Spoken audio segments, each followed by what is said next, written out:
ఓం నమః శివాయ.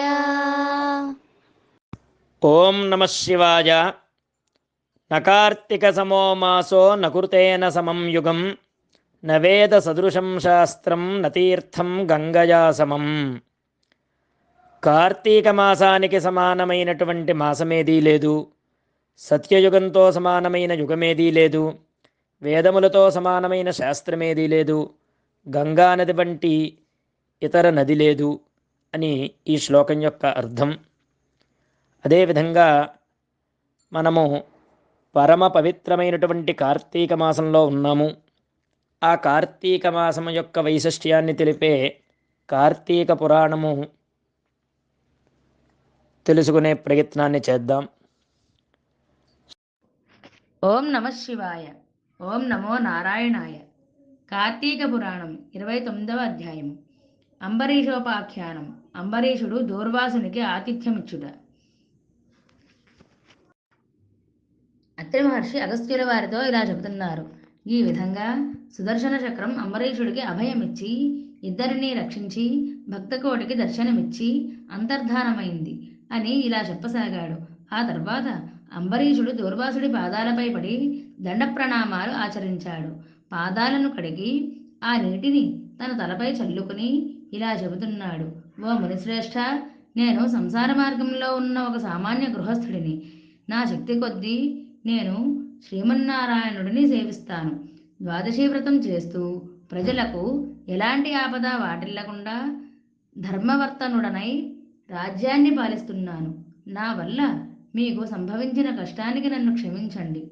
మీ యందు నాకు అమితమైన భక్తి ఉండడం, అనురాగం వల్ల మీకు ఆతిథ్యం ఇవ్వాలని ఆహ్వానించాను. కాబట్టి నా ఆతిథ్యాన్ని స్వీకరించి నన్ను, నా వంశాన్ని పావనం చేయండి. మీరు దయాద్ర హృదయులు.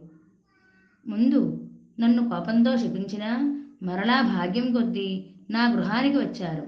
నేను ధన్యుడనయ్యాను.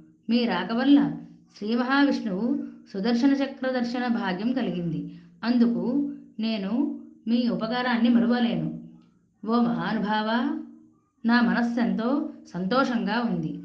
అసలు మిమ్మల్ని ఎలా స్తుతించాలో కూడా పలుకులు రావడం లేదు.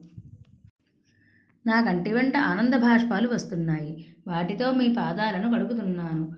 మీకు ఎంత సేవ చేసినా ఇంకనూ మీకు రుణపడి ఉంటాను. కాబట్టి ఓ పుణ్యపురుష, నాకు మరలా జన్మ అనేది లేకుండా జన్మరాహిత్యం కలుగునట్లు సదా మీ వంటి మునిశ్రేష్ఠుల యందు, ఆ శ్రీమన్నారాయణుడి యందు మనస్సు గలవాడనయ్యేలా నన్ను ఆశీర్వదించండి అని ప్రార్థించిన పిమ్మట ఆతిథ్యం స్వీకరించడానికి రమ్మని ఆయన్ను ఆహ్వానించాడు.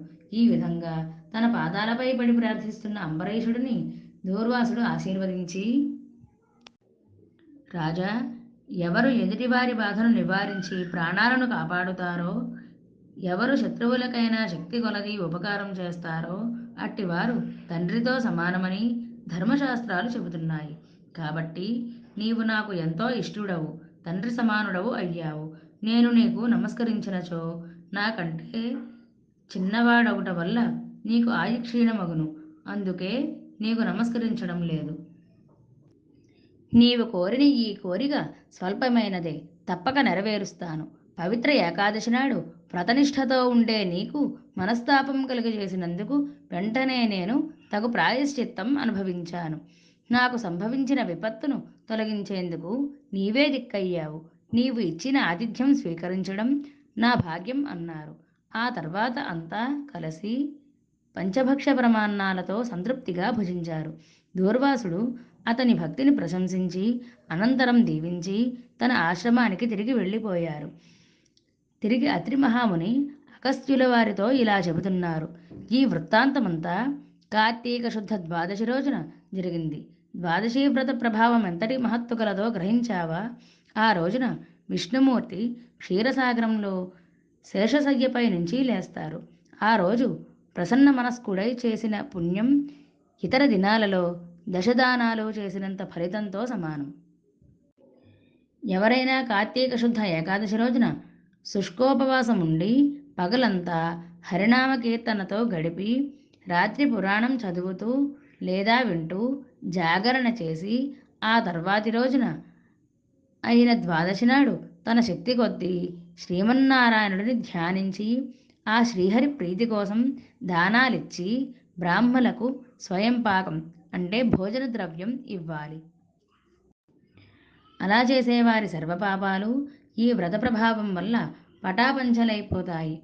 ద్వాదశి శ్రీమన్నారాయణుడికి అత్యంత ప్రీతికరమైన రోజు కాబట్టి ఆ రోజు ద్వాదశి ఘడియలు తక్కువగా ఉన్నా ఆ ఘడియలు దాటకుండానే భోజనం చేయాలి. ఎవరికైతే వైకుంఠంలో స్థిర నివాసం ఏర్పరచుకోవాలని కోరిక ఉంటుందో వారు ఈ ఏకాదశి వ్రతం ద్వాదశి వ్రతం చేయాలి. ఏ ఒక్కటి విడవకూడదు. శ్రీహరికి ప్రీతికరమైన కార్తీక శుద్ధ ద్వాదశి అన్ని విధాల శ్రేయస్కరమైనది. దాని ఫలితం గురించి ఎంతమాత్రం సంశయించాల్సిన అవసరం లేదు. మర్రి చెట్టు విత్తనం చాలా చిన్నది అయినా అదే గొప్ప వృక్షం అవుతుంది. అదేవిధంగా కార్తీక మాసంలో నియమానుసారంగా చేసే కొంచెం పుణ్యమైన అది అవసాన కాలమందు యమదూతల నుంచి కాపాడుతుంది. అందుకే ఈ కార్తీక మాస వ్రతం చేసి దేవతలే కాకుండా సమస్త మానవులు కూడా తరించారు.